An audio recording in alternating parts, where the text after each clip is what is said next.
Bom dia, alunos do curso técnico de informática do primeiro ano. Nós vamos passar essa temporadazinha de quarentena passando aulas online para vocês, né? Através da internet, das redes sociais, do grupo do WhatsApp, devido às solicitações, aos pedidos da SEDUC, a Secretaria de Educação, para que vocês não percam esses dias, fiquem em prejuízo, né, sem aula. Então nós vamos dar esta nossa aula aqui sobre arquitetura de computadores, turma do primeiro ano. Eu vou pedindo logo para vocês fazerem as inscrições aqui no meu canal do professor Clailton. Toque aí no sininho, marque aí, trisca no sininho para poder ativar o sininho para quando eu enviar novas postagens, vocês possam, as notificações vão aparecer no celular de vocês, tá bom? E eu irei também passar as questões, vai ter questões também impressas, os conteúdos que eu estou dando vai estar impresso também, tanto para os que estão online como para os que não estão participando online de modo especial, né? As questões é para ser respondidas e elas vão contar como pontos, tá bom? Para ser entregue no dia do retorno das aulas, que queiramos Deus que passe essa fase aí da quarentena para a gente estar logo junto em sala de aula, tá bom? Então vamos lá, turma do primeiro ano, vamos ver aqui a arquitetura de computadores.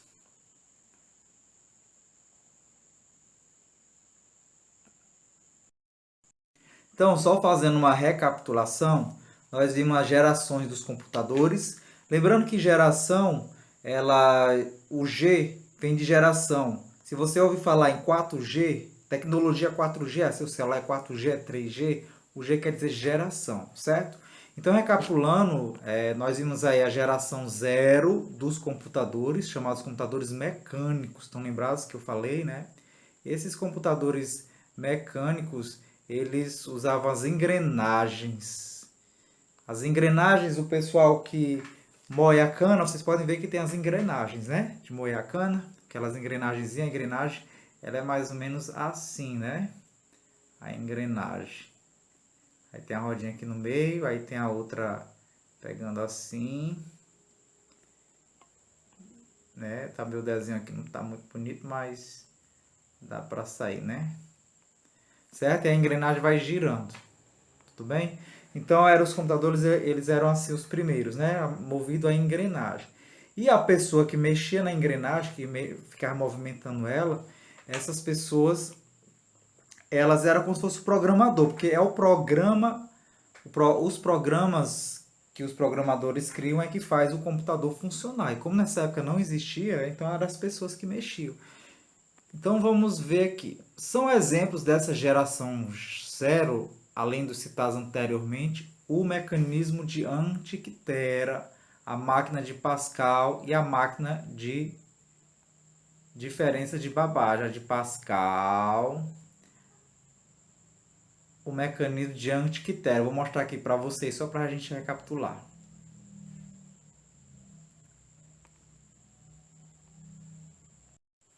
Então, como vocês podem ver aí, esta aí seria uma máquina de Pascal, certo? E ela tem as engrenagens para fazer cálculos. Essas engrenagens aqui, ela vai girando e você vai botando e vai aparecendo os números aqui em cima. Viu? Só para vocês terem uma noção de como era a tecnologia da geração zero. Então agora vamos falar da primeira geração. A primeira geração foi quando inventaram as válvulas. A primeira geração ela foi mais ou menos no ano de 1945, quando foi a época da guerra, da Segunda Guerra Mundial. Mas foi aí que começou a surgir a chamada computação moderna. Os computadores mais modernos começaram a surgir aí, que foi as ideias das novas tecnologias, as tecnologias novas, né? Máquinas que começaram a substituir os componentes mecânicos, que eram as engrenagens, no caso, né, que precisava de uma pessoa, por isso que chama mecânico, a pessoa precisava estar mexendo na engrenagem para funcionar. Como a gente pode ver, aquelas máquinas de moer a cana, né? O caldo de cana. Então ela é mecânica. Então, o que foi que aconteceu? Esses computadores que eram movidos mecânicos, eles começaram a testar a evolução a partir da Segunda Guerra Mundial, né? E a partir daí começou a surgir o surgimento dos computadores digitais. Temos os digitais.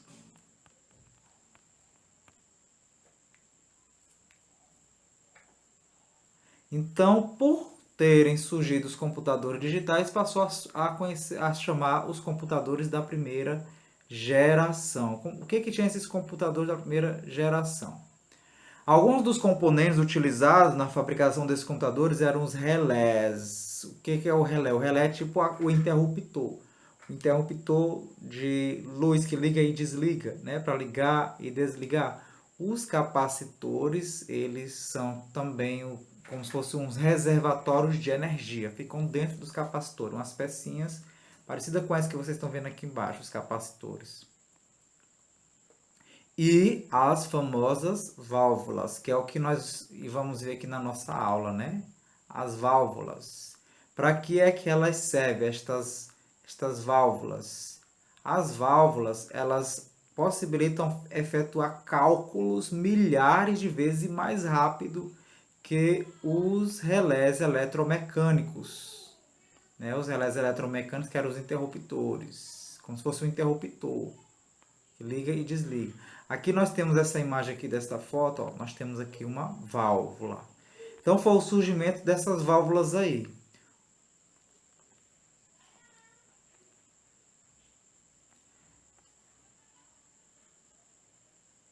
Então vamos ver aqui os primeiros calculadores, os primeiros computadores eletrônicos que começaram a surgir. Computadores eletrônicos que não precisava mais do homem estar movimentando ele para funcionar, né? Ele passava já a funcionar de forma elétrica, ligado na eletricidade.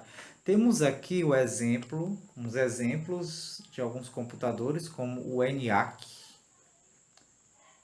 Temos o IBM 613, o UNIVAC, o EDSAC. Vou mostrar aqui para vocês a imagem do ENIAC. Aqui vocês poderão ver a imagem mais ou menos do computador ENIAC, né? Como era que era ele. Olha aqui a noção para vocês terem uma ideia do tamanho deste computador. Ele era movido a eletricidade. Vamos ver aqui as características desse tipo de computador. A palavra ENIAC significa Electronic Numerical Integration and Computer. Que significa dizer o quê? Computador eletrônico integrado. Olha só a complexidade que ele era. Levou 3 anos para ser construído. Tinha 19.000 válvulas, aquelas pecinhas que nós vimos, né? Consumia 200 kW de energia, pesava umas 30 toneladas. Eu creio que dá mais ou menos uns 2 a 3 caminhões, né, de carga, o peso dele, só o peso dele. Tinha uma altura de 5 metros aproximadamente, né? 5,5 metros. Qual era o tamanho dele? 25 metros. Se você andar na estrada, você vai observar aquelas carretas, elas têm quantos metros de comprimento? Às vezes você vê lá atrás 25 metros, né? 20 a 25 metros. Então imagina um computador, o ENIAC, o primeiro, mais ou menos daquele tamanho, né? Então um computador da primeira geração,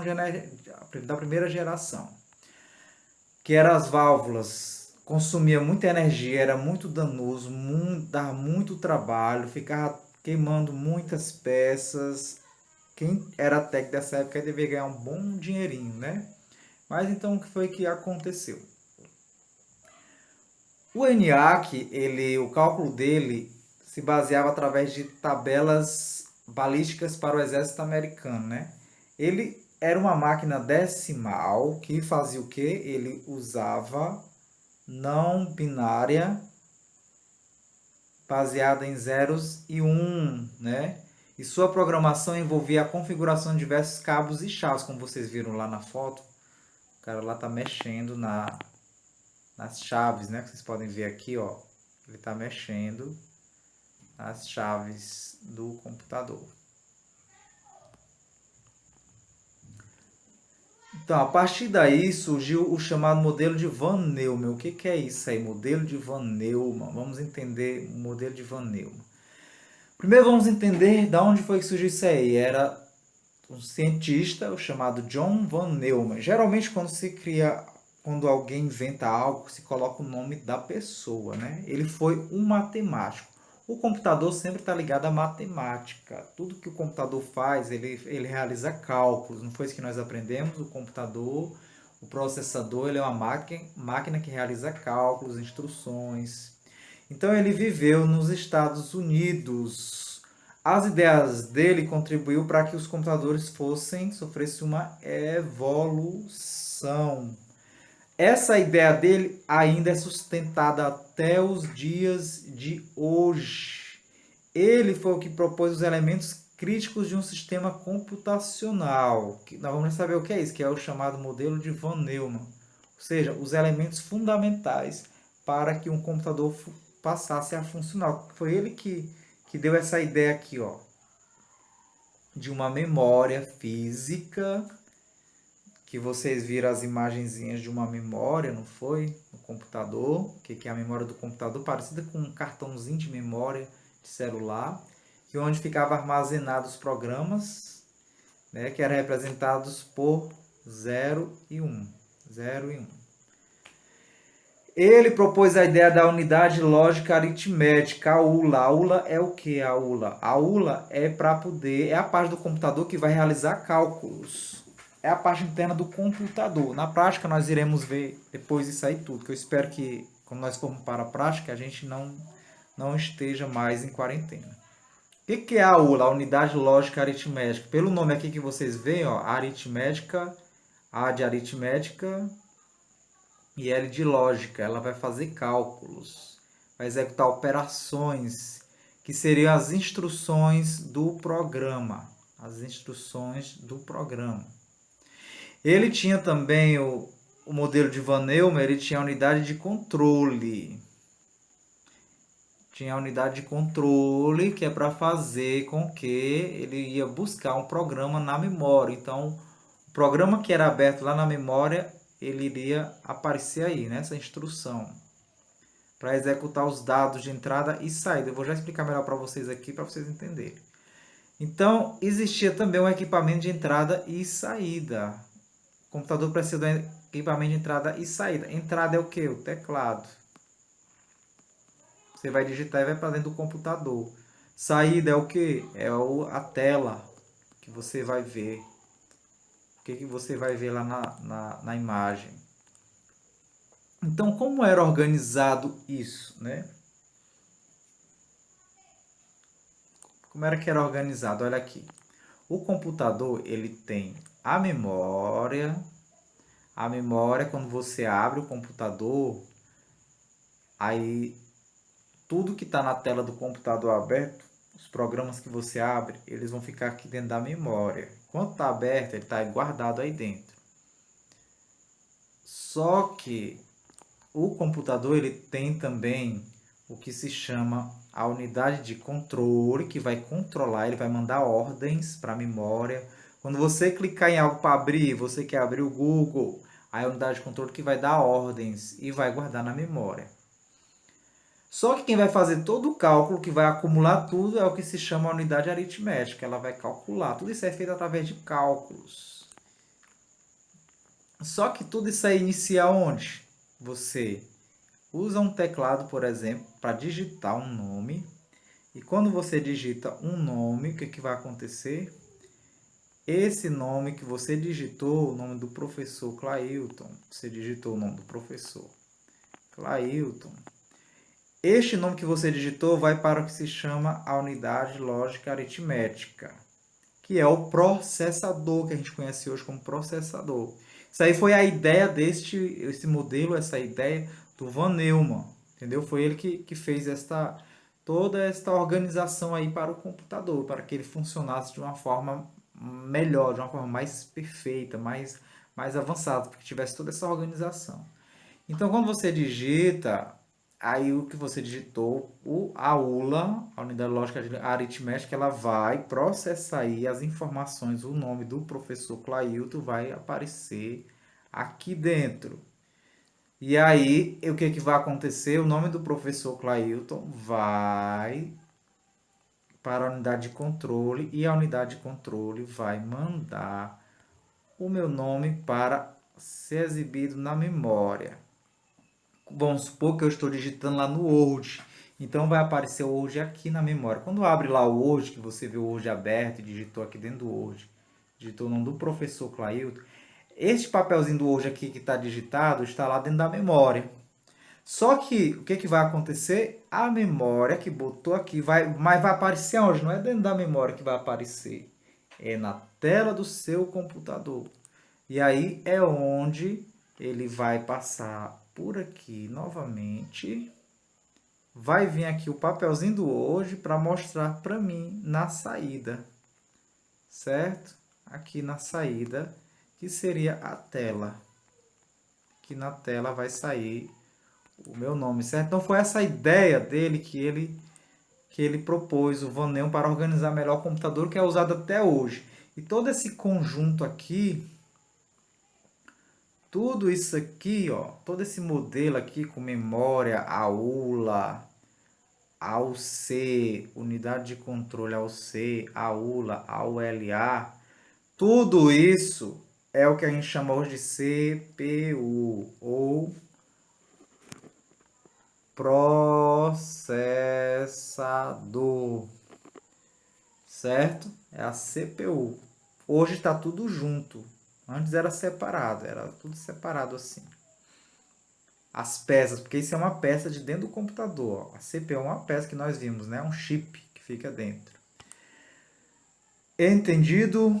Agora vamos para a segunda geração. A segunda geração já foi um pouco depois já da Segunda Guerra Mundial. Foram entre os anos 1955 e 1965. É o surgimento dos transistores. Surgiu os famosos transistores. Vamos já saber o que é isso. O transistor, ele foi o sucessor da válvula. Ele foi o sucessor da válvula. Ele é o componente mais básico na construção dos computadores. Quem construiu ele? O Bell. Em 1948, um pouco tempo depois da guerra, né? A guerra acabou em 1945. Então, o que foi que aconteceu? Esses transistores, a ideia dele fez com que diminuísse o volume dos computadores e aumentou a sua capacidade de armazenamento. Ou seja, os computadores que tinham praticamente o tamanho de uma carreta, de 25 metros, os transistores fizeram com que os computadores se tornassem menores. E aumentou, apesar de ficar menor o computador, aumentou a quantidade de espaço para guardar os arquivos. Eu vou só dar um exemplo. Um celular é tão pequenininho, quanto de informação não cabe dentro de uma memória de um celular? Antigamente precisava de um cartão de memória muito grande, né? Os computadores antigos, posso assim comparar, precisava tipo um cartão de memória grande para guardar tudo. Então hoje a tendência é sempre diminuir, né? Ou seja, de um computador grande hoje como um notebook, hoje quase tudo que você faz num computador, você pode fazer através de um celular. Então esta é a evolução dos computadores. Vamos ver aqui mais embaixo. Então, qual era a função do transistor? Qual é a função dele? A função do transistor é de um interruptor eletrônico para executar operações lógicas. Funciona como um interruptor, né? Existem vários modelos. Aqui tem um modelo aqui embaixo, ó, como um interruptor de luz. Você não aperta, o interruptor acende a luz, apaga a luz, acende a luz, apaga a luz. Então, o transistor ele funciona mais ou menos como isso. Então, estamos aqui vendo um modelo de ele tem essas perninhas, estão vendo aqui as perninhas. Nós não vamos estudar nas nossas aulas de arquitetura de computadores essas peças que a gente chama dos chips, porque não faz parte da nossa aula. Isso aí é para quem vai fazer, quem quiser se especializar depois, tem que fazer um curso de eletrônica. O curso de eletrônica é que você vai entender direitinho, você vai estudar essas peças todas, como é que acontece as coisas aqui dentro, como é que passa a energia aqui dentro, entendeu? Isso aí quem tiver o curso de eletrônica, certo? Entender aí como é que é, né? O transistor, ele funciona como um interruptor. Vamos agora para a terceira geração dos computadores. A terceira geração dos computadores é a geração dos chamados circuitos integrados. Circuitos integrados, os famosos que a gente conhece como CI. CI, o que seria esses circuitos integrados? O que seria isso? Surgimento foi já mais ou menos entre volta de 95 e 1980. Eita, quase no ano que o professor Clailton nasceu. O professor Clailton nasceu em 1981. Bem pertinho, né? Foi mais ou menos entre esta época aí, na década do professor Clailton. Então, nessa geração que surgiram esses CIs, né? Os famosos CIs. O que seriam os CIs? Eles faziam o encapsulamento dos chips. Vários chips já estavam separados, então dentro deles se torna um só. Por isso chama circuito integrado, CI. Vou dar um exemplo de um circuito integrado. Por exemplo, vocês lembram que eu acabei de falar aí que o CPU, que é o processador, o CPU ele tem o quê? Ele tem a ULA, né? Nós vimos aí agora há pouco, tem a ULA e tinha a unidade lógica aritmética. A ULA, a unidade de controle, perdão, peraí.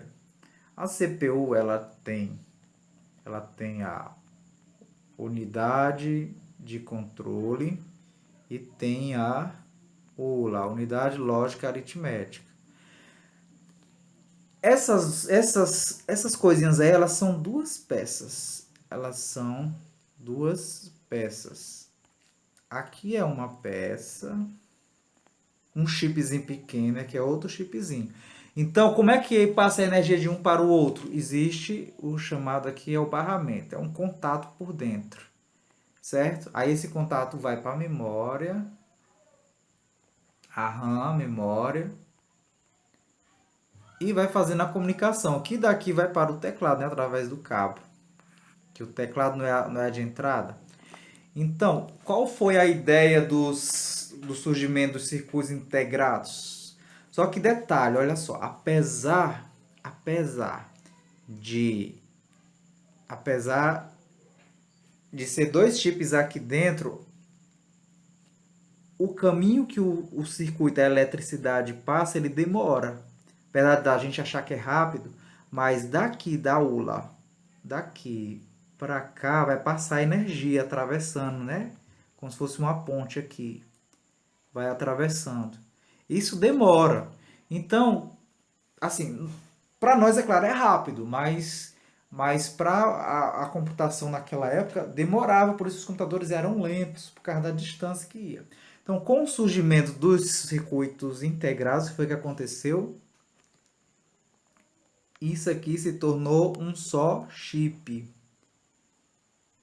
Então, essas duas pecinhas aqui, a ULA e a unidade de controle, se tornou o que a gente conhece como o CPU.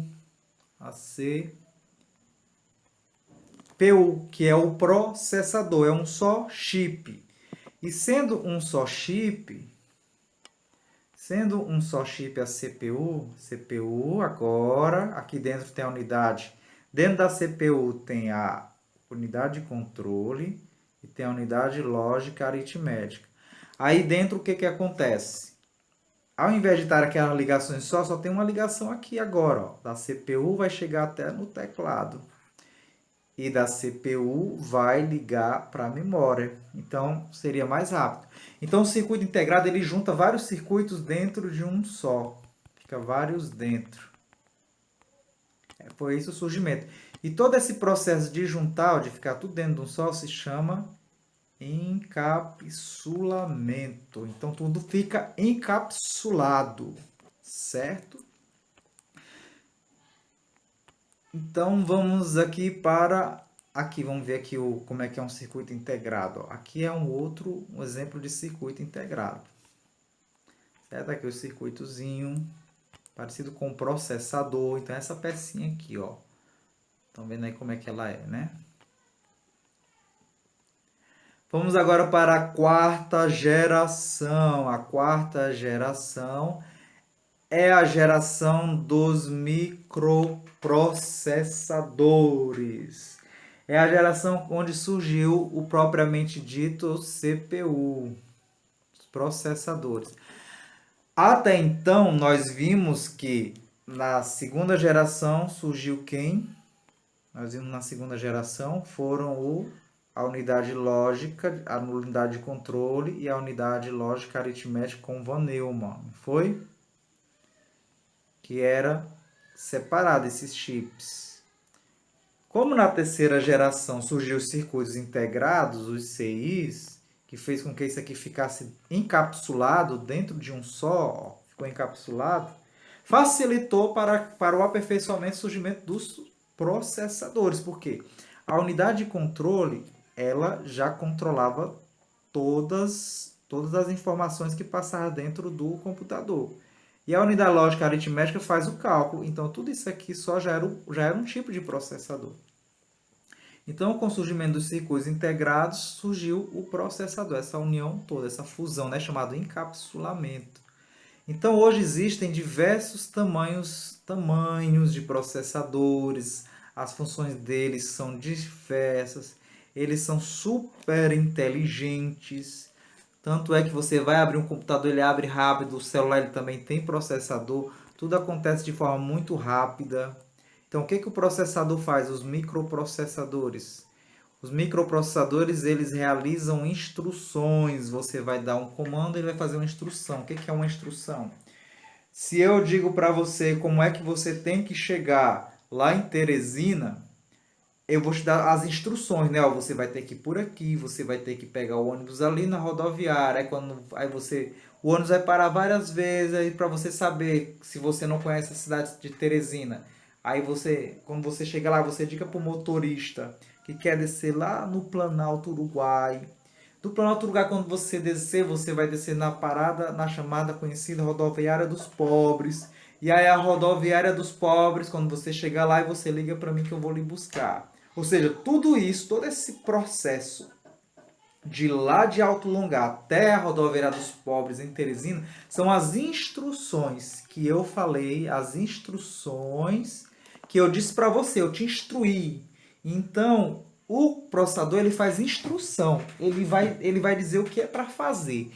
Ele é o cérebro, o microcomputador é o cérebro, ele é o que vai dar os comandos, as ordens de tudo que é para fazer. Nós vamos ter aula só para entender com clareza sobre o microcomputador, certo? Então, a partir de 1970, as evoluções tecnológicas ocorreram principalmente na miniaturização dos componentes internos dos computadores. Então, a ideia seria o quê? A partir da década de 70, começaram a quererem diminuir tudo. Tudo que se ia criado era para ser tudo pequeno. Quanto pequeno, melhor. Se vocês forem ver como é que é um processador de um celular, ele é muito pequeno. Vamos ver bem aqui o exemplo de um aqui.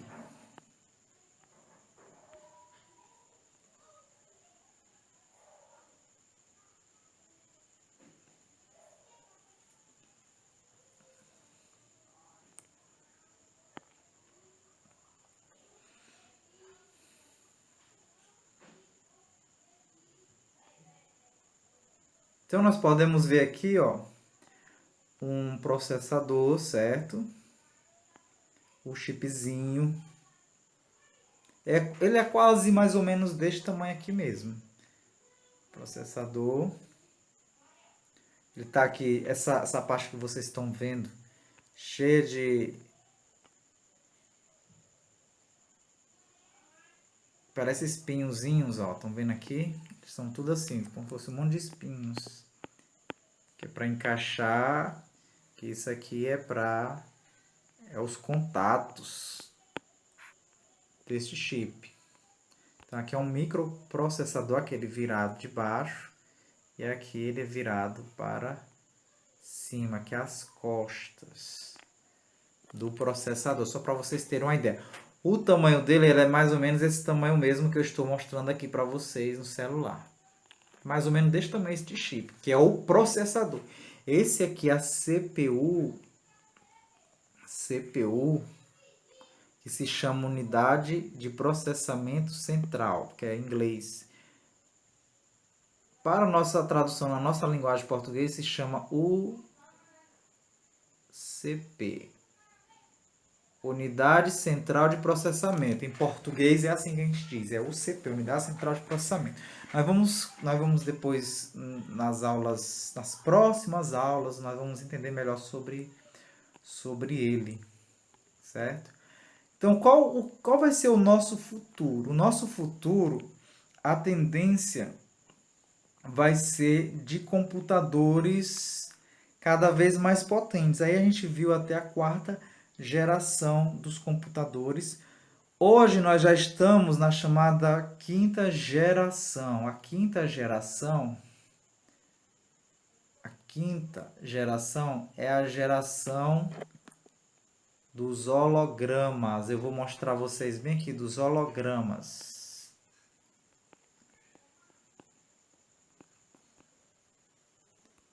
Os hologramas é o que? A projeção da sua imagem, ou de qualquer imagem. Você tem aqui, vou desenhar aqui um celular.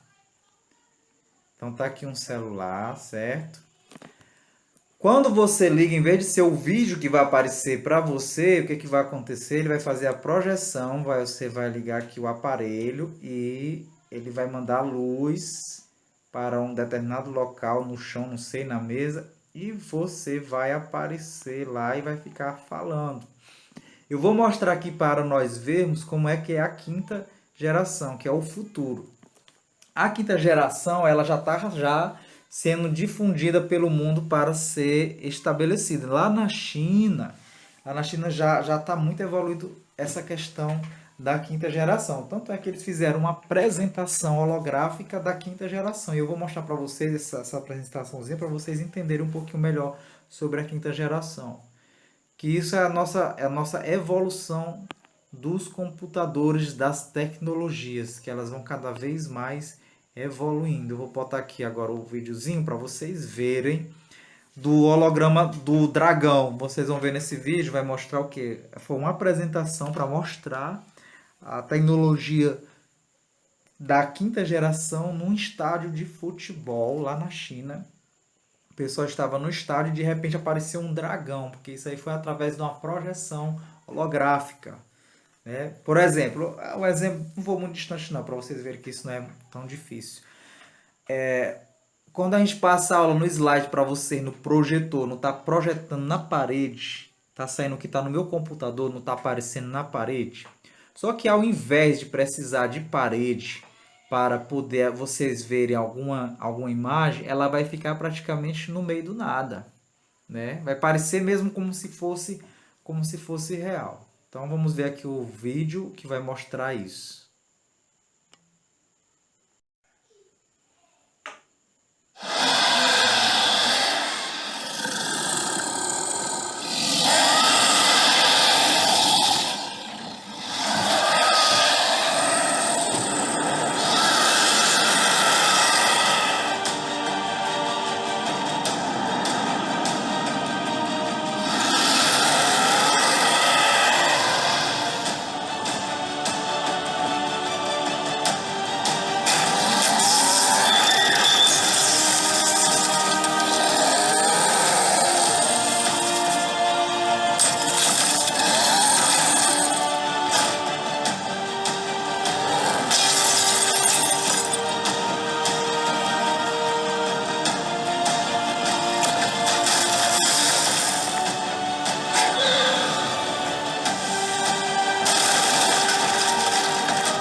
Então, a nossa quinta geração, que é o nosso futuro atual, né? Então, os dispositivos que são os computadores, os celulares, os que são da quinta geração, eles são baseados em inteligência artificial. Lembra do que eu falei da porta que abre do shopping? É uma inteligência artificial, né? Ela abre automaticamente aquela porta que levanta e fecha. A maioria dessas máquinas ainda está em desenvolvimento, mas tem aplicativos que fazem uso dessa ferramenta de inteligência artificial, né? Aplicativos. Um exemplo é o reconhecimento de voz, é a inteligência artificial. Você vai clica no botãozinho lá do Google para poder ouvir a voz e falar. O Google não fala a voz do Google. Isso é a inteligência artificial, né? A voz de um robô. Então, na tecnologia 5G, os chips de microprocessador, lembra que eu falei para vocês dos chips, o microprocessador, computador, desenha aqui o computador, ó. O microprocessador, microcomputador na 5G, aqui dentro, ó, aqui dentro tem milhões de componentes eletrônicos. Imagina, 10 milhões. 10 milhões. 10 milhões. É. 10 milhões de componentes eletrônicos, aqueles bichinhos. Lembra que eu falei que havia a ligação de cada um? Imagina o tamanho que é e a potência que não é. É disso aí tudo.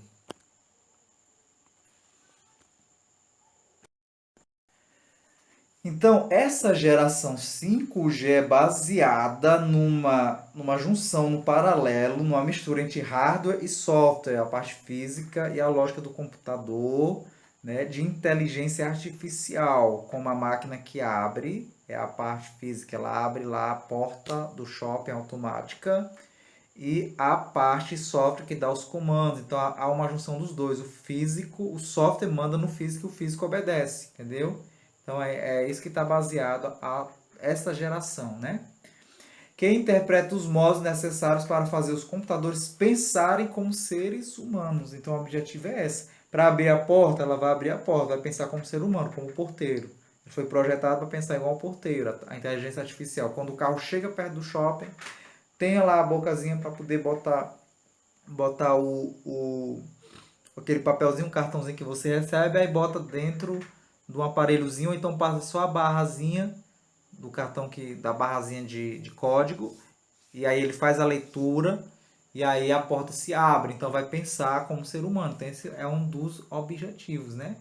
O objetivo da computação de quinta geração é desenvolver esses dispositivos que possam responder, né, à entrada da linguagem natural e que sejam capazes de aprender e se organizar. Então o objetivo é também fazer com que elas, tipo assim, como se elas tivessem a própria capacidade de se organizar sozinhos, de aprender, certo? Os cientistas estão trabalhando para que isso se torne uma realidade, né? Eles estão tentando criar um computador com um QI real. O que é QI, professor? Deixa eu botar aqui no meu pincelzinho. QI. QI. É o QI, o seu QI. Qual é o seu nível de inteligência, né? Com a ajuda de tecnologia e programas avançados. Esse avanço nas tecnologias modernas revolucionará os computadores do futuro. Então, eles querem que os computadores da quinta geração eles possam ter capacidade de pensar, de fazer as coisas sozinhos. E aí vem surgindo também, como eu disse, através dos dispositivos móveis, a tecnologia 5G. Então, como vocês viram aí no vídeo, vocês puderam ver esta apresentação. Eu não sei se foi na Coreia, ou foi na China, né? Mas vocês estão vendo aí como é que essa tecnologia é muito avançada. E para finalizarmos esta nossa aula de hoje, nós vamos só conhecer quais são os componentes básicos do computador. Deixa eu botar meu pincel para cá. Então, como eu falei para vocês que havia o quê? A UCP, a ULA, né? A UCP, que é o processador, ele vai estar unido com isso aqui. Vamos ver bem aqui como é que era isso, como é que é esse funcionamento. Olha, estamos vendo aqui como é que funciona. Estamos vendo aqui os componentes do computador, microprocessador. Como vocês podem ver, está aqui a CPU. Imagina aqui dentro daquele chip, na tecnologia 5G, mais ou menos 10 milhões de chipzinho dentro. A gente viu que aquelas válvulas daquele computador do NA, que eram 19 mil mais ou menos, fazia o computador ter 25 metros. 25 metros quase. Imagine se não tivesse havido uma evolução da tecnologia, imagine se fosse 10 milhões de válvulas, né? O computador, eu acho que ia ficar do tamanho do Piauí. Então, agora só para a gente ter uma ideia como essa evolução foi tão grande, tão precisa, que tudo isso ó, se tornou tão pequeno dentro de um chip chamado a CPU, que é isso que nós estamos vendo. Então, como é que funciona aqui? Ó? Pode ver agora como é que está diferente. Ó. Você tem um barramento, o barramento é por onde os dados vão passar, que ele passa através da eletricidade. Então, tem um dispositivo de entrada e saída, que é o teclado, por exemplo, você digita e daqui vai para o barramento vai passando aqui o tráfego dele para dentro do computador através dos circuitos da eletricidade vai para a CPU. A CPU, que é o processador, ele vai pensar, ele vai fazer os cálculos, ele vai dar instrução do que deve ser feito. Ah, é para abrir o Google. Então, você pediu aqui no dispositivo de entrada para abrir o Google, então o processador ele vai abrir, ele vai mandar de volta essa informação para o barramento, o barramento vai e ele vai guardar o navegador na memória quando você estiver usando. O Google vai ficar aqui na memória. Só que para você ver o que está passando no Google, não tem como você ver na memória. Aí vai aparecer o quê? Ele vai voltar e vai, que aqui não foi feita essa parte aqui, porque isso vai ser em outras aulas, daqui da memória, ele vai para, através do barramento de novo, tem outro barramento, e através do barramento vai aparecer na tela do seu computador. O barramento, alunos, caros alunos, vou dar um exemplo aqui mais prático para você. O cabo que você conecta no celular é um barramento. O fio é por onde passa a eletricidade. Dentro do computador também existem esses tipos de barramento. Esses barramentos eles podem ser através de fios